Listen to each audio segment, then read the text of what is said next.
So in this video, we are going to talk about the Great Mughals. We'll start the lecture with the sources of information, which will include the archaeological sources as well as the literary sources. Then we will see the great Mughal rulers from Babur to Aurangzeb. Then we will have a look on the administration of Mughal Empire during these great Mughal rulers, and at the end we will see important contribution in the field of architecture by these rulers. So getting started with the sources of information. So in the literary sources, we have different biographies and autobiographies like Jahangir Nama, Babar Nama. These are autobiographies. We also have biographies like Akbar Nama, Badshah Nama, and Alamgir Nama. Apart from biographies and autobiographies, we have official accounts of Mughal Empire. So these are basically the literary sources that we have to know about the Mughal Empire. Coming to the archaeological sources, we have various kind of monuments which has inscriptions, and we also have coins related to Mughal Empire. So these are basically the archaeological sources which we have to know about the Mughal Empire. Now coming to the Great Mughals, so story basically starts from Zahiruddin Babur. He was the descendant of Timur from paternal side and the descendant of Genghis Khan from maternal side. He was expelled from his hometown Fargana and later became the ruler of Kabul. He invaded India and defeated Ibrahim Lodi in 1526 in the first battle of Panipat. This was not in his plan though. He is the founder of Mughal Empire, and some of the important battles fought by him in India includes first battle of Panipat, in which he defeated Ibrahim Lodi, which was fought in 1526, Battle of Khanwa. In all these four battles, Battle of Khanwa is the most important because only after this battle Babur could consolidate his empire in India now because he has defeated Rana Sanga, his most powerful opponent. After that, he fought consecutive two battles, Battle of Chanderi in 1528 and Battle of Khagra in 1529. After emerging victorious in all these four battles, the Mughal Empire has substantially laid down its foundation by the hands of Babur. He wrote his own biography in Turkish, which was titled as Tuzuke Babri, and when it was translated in Persian, it came to be known as Baburnama. Here you can see the Mughal Empire at its zenith under Aurangzeb. They basically ruled the territories from Afghanistan to Tamil Nadu, and here from Sindh to Assam. Okay, now moving to the next ruler of Mughal dynasty, he was Humayun. He was defeated by Sher Shah in Battle of Chausa in 1539 and in Battle of Kannauj in 1540. And after the Battle of Kannauj, he was forced to be in exile because Sher Shah Suri captured Agra and Delhi. But after the death of Sher Shah Suri, Humayun recaptured Agra and Delhi from the successors of Sher Shah in 1555. While he was in exile, he used to live in the court of Safavid ruler Shah Tahmasp. He unfortunately died in 1556 due to an accident. Here we would have to know what Sher Shah Suri basically did during his reign because his reign was very crucial for the upcoming Mughal rulers. So he basically ruled from 1540 to 1545, and in those 5 years he made substantial contribution. He is known for his justice and efficient government. He laid administrative foundation which was carried by Akbar and his generations. He is known for the construction of Grand Trunk Road which connected Bengal to Afghanistan. Imagine a road which is connecting Bengal to Afghanistan was constructed by Sher Shah Suri.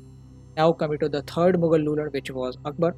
Akbar was crowned as Badshah at age 13 by Bairam Khan, his commander-in-chief after the second battle of Panipat in 1556. Basically after the second battle of Panipat, it was made sure that Akbar is going to be the new emperor because his emperorship was challenged by Hemu, which was basically ended after the second battle of Panipat with the defeat of Hemu Vikramaditya. Some of the famous conquests of Akbar includes Gujarat, Bihar, Kabul, Sindh, and after the victory over Gujarat, he built Buland Darwaza in Fatehpur Sikri. So these all territories were conquered by Akbar. Coming to his Rajput policy, he was always eager to gain local acceptance, and in that order, he offered his hand of friendship to the Rajput rulers, to the regional rulers. He strengthened the friendship by marriage alliances. Almost all the Rajput rulers accepted the marriage alliance except Maharana Uday Singh of Mewar. He never accepted the subjugation and was never interested in forming any kind of marriage alliances with Mughal emperors. Now coming to his religious policies, he was very tolerant and he introduced Sulh call to promote religious harmony, under which he basically revoked the jizya tax, he basically ended the pilgrimage tax. But moving one step forward, he in 1582 introduced a new religion named as Deen Ilahi. This religion had all the good concepts from Islam, Hinduism, Zoroastrianism, Christianity, and other religion. but unfortunately, many could not convert to this religion. Only a courtier to get converted to this religion was Birbal, who was one of the most loved courtier of Akbar. By the way, his nine most important courtier were known as Navarat, the nine gems of Akbar. Now coming to the next Mughal ruler, he was Jahangir. He succeeded Akbar in 1605. His reign is known as the golden age of Mughal paintings. He himself was a great painter. His wife Noor Jahan, earlier named as Mehrunisa, was very influential in Mughal Empire between 1611 to 1622, and Noor Jahan basically led a new concept of female influence in the Mughal imperial system. Now coming to the next ruler, he was Shah Jahan. His original name was Khurram, but after being Badshah, he took the title of Shah Jahan. His reign is considered as a golden age of Mughal architecture. Some of the famous contributions are Taj Mahal, Jama Masjid, Red Fort of Delhi, Moti Masjid, Peacock Throne, etc. It was said that Peacock Throne is worth 7 Taj Mahal. Now coming to the next ruler, the last great Mughal ruler, Aurangzeb. He became ruler in 1658, and after he became ruler, he took the title of Alamgir, conqueror of world. His religious policy was contradictory to Akbar. He followed the path of intolerance and was insanely inclined towards Islam, and that is why he was also regarded as Zindapir because of his devotion towards Islam. His Rajput policy was also contradictory to Akbar because he changed his ancestors' wise Rajput policy and made the Rajputs to rebel against the Mughal Empire. This basically cost him very much later on. Northwest frontier policy. The Handi Afghan tribes in the northwest were a permanent source of trouble to the Mughals. And when it comes to his North India policy, the most successful enemy of Aurangzeb in northern India was Chhatrasar, the Bundela ruler of Orcha. You might have heard this name in the movie Bajirao Mastani because he was the father of Mastani. Now coming to the Deccan policy, from 1682 till his death in 1707, he remained in Deccan because he was so determined to end the independent Shia states and the influence of Shivaji and his son Sambhaji. It is said that his Deccan attraction, his Deccan ulcer, his Deccan attraction is basically compared to a disease. His Deccan ulcer ruined Aurangzeb and made him die. Aurangzeb's death in March 1707 was followed by civil war among his three sons, and in which his eldest son Muazzam was victorious. Muazzam, after becoming Badshah, holded the title of Badshah. He was not Badshah Zafar. Badshah Zafar was the last ruler of Mughal Empire. So he was Badshah first. Badshah Zafar was Badshah second to hold this name Badshah. So Muazzam took the title of Badshah. So the end of Aurangzeb's era marked the beginning of later Mughals. Now coming to the administration of great Mughals, when it comes to central government. So the Akbar's government was a centralized monarchy but an enlightened one because they believed in the theory of illimitability, which was proposed by Sohrawardi. The emperor was helped by a number of ministers. Three key ministers were Sadr, Diwan-e-Ala and Mir Bakshi. Coming to the provincial administration, Subedar used to be the head of province and he was directly responsible to the emperor. He was assisted by three important officials, Sadr, Diwan and Bakshi. Bakshi was the payment master, Diwan was the head of revenue and Sadr was the head of religious affairs. Now coming to the local administration. In the local administration, first of all, provinces were divided into districts which were known as sarkars, and further the sarkars were divided into parganas, the group of villages.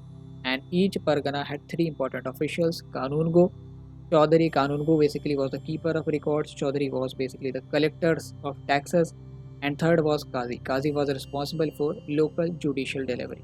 Now coming to the next important point of administration, military administration. The main support of Akbar's government, both civil and the military, was the Mansabdari system, and this was basically introduced by Akbar.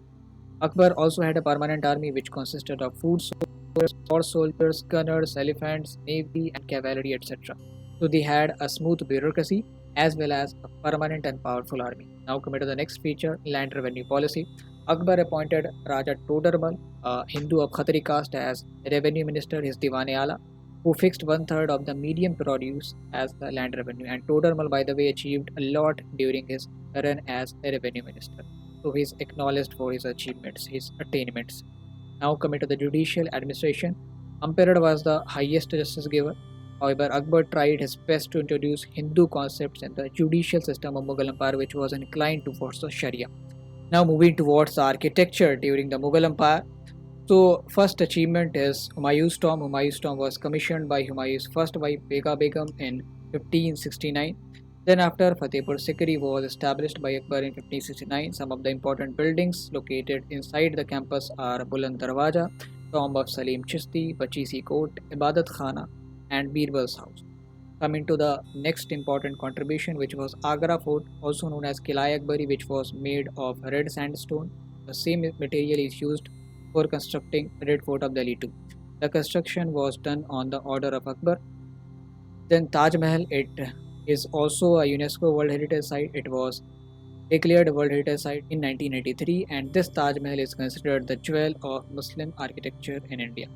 Apart from Taj Mahal, Jama Masjid, which was also commissioned by Shah Jahan in his new town Shahjahanabad in Old Delhi. Apart from Jama Masjid, Shah Jahan also built Red Fort, and it is currently under the Defense Ministry. Red Fort was also located in the same city, Shahjahanabad, the new capital of Shah Jahan, which he built in 1648. And now, in every year, on August 15, India's Prime Minister addresses the nation from its rampart to celebrate Independence Day and hosts our national flag from there. That's all in the Great Mughals. Thank you for watching.